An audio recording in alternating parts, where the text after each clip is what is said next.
NFIU, the local governments, the federal government, states. How is all of this going to play out? We've got Mr. Monday Ubani here with us. He is the former second vice president of the Nigerian Bar Association. Thank you for coming on this morning. Yeah, thank you, Chevali. Well, yeah, before we step into this, I mean, what was this news that made the round about your whereabouts, your being incommunicado, being held by the EFCC? What actually happened? I was missing in action for 23 days.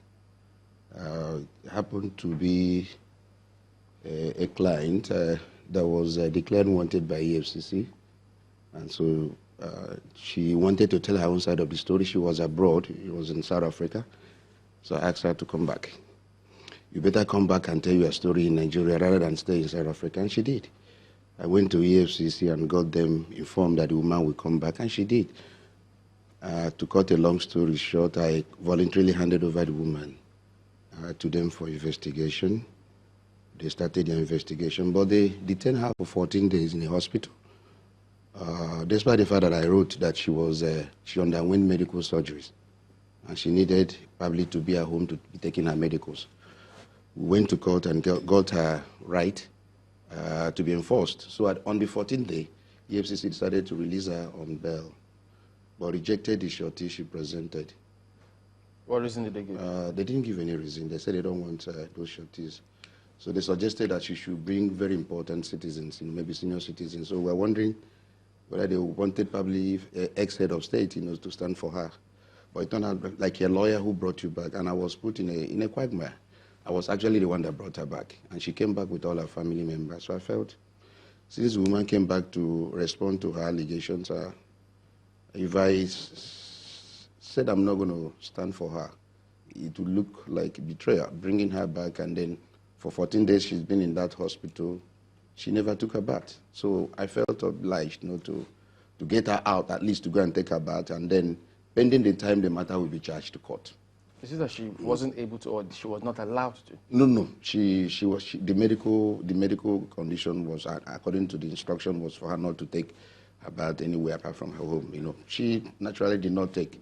So that got me worried as a person. I mean, the sympathy now became very unbearable for me to say, look, I will not, get her out of that place in order to go and take her bath. So I did.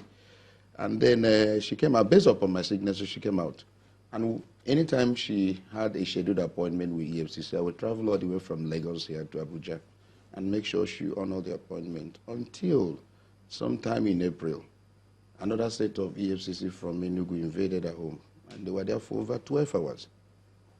Over 20 operatives I got to learn from those who were present, and it was a harrowing experience. So from that day, the woman ceased communication with me. And so it became apparent that she was no longer in the country. So the woman that I brought back has gone back to the country. So at the time, EFCC in May called that they wanted now to charge her. Remember that she came back in December, January passed, February, March. It was in April that this particular incident of another faction of EFCC, another unit of EFCC, coming from Enugu for a different matter entirely, unrelated for the matter she came for. So they said they were not ready to charge. I said, but you did it wrongly. You would have probably waited in one of the scheduled appointments. Then you now tell her you have a different offense and arrest her, and then probably take her to the house to search.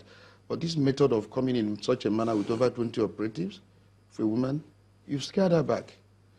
Well, they said they wanted her. I said, okay, well, let's see what we can do now. So I went to Interpol. I wrote a letter to the IG then to process, bringing her back, wherever she is.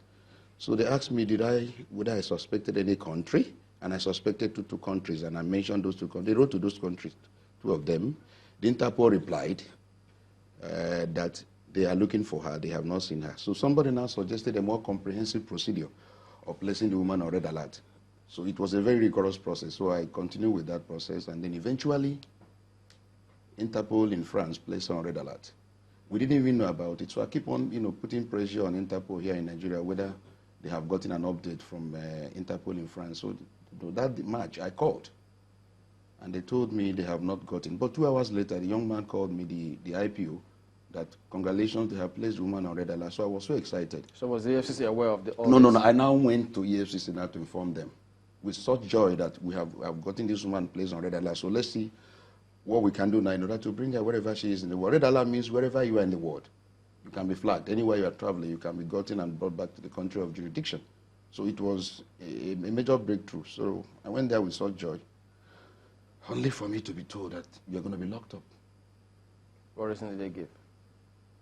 No reason was given.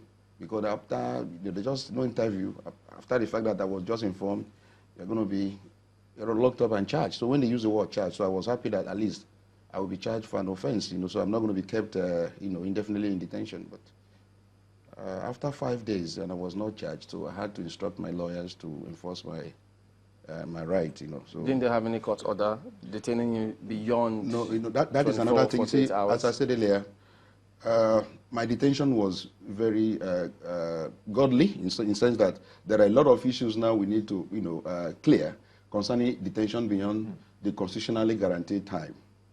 Now, if you go before a judge in order to tell a story about a defendant that he should be detained beyond 48 hours, at least ordinarily you should put that person on notice.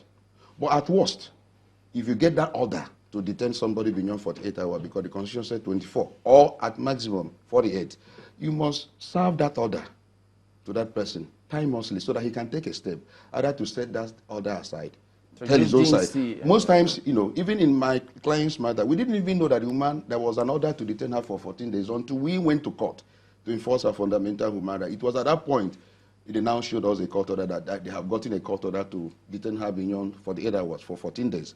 So that has been the issue. So God has given me a new job to do with regards to reform with the administration of criminal justice. It is wrong to put people behind bars beyond 48 hours.